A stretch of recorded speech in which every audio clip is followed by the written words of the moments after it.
नमस्कार जय जगन्नाथ। 2024 राजनीति रे बहुत गुड़ाए समस्या को नहीं से वर्षर राजनीति बहुत गरम थिला। सेति मध्यरु गोटे मूल समस्या थिला दादन समस्या। प्रतिटी सभारे बड़ बड़ राजनेता माने यही दादन समस्या को व्यवहार करी राजनीति जीतिजंती कहले अत्युक्ति हेब नाही। यही समस्या को नहीं चारिआडे खाली प्रचार हला।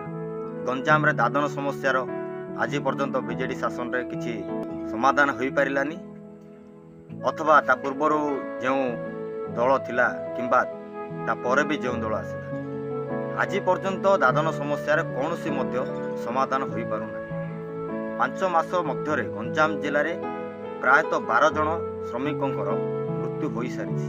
एही समस्या को नहीं राजनीति जेते बेले पूरा गरम थिला प्रतिटी जगह रे केवल दादन समस्या को नहीं कथा उठी। यही आड़ुआड़ बहुत नेता माने राजनीति मध्य किंतु दुखर विषय आज गंजाम जिले में यार कौन प्रकार समाधान हो पारु नाही एवं जेमिति दादन समस्या चली रही सेमिति ही चली रही। सरकार को विनीत अनुरोध किछि मात्रा रे यही समस्यार समाधान करंतु नचेत आगकू एमिति दादन दुख बढ़िबारे ही लगे।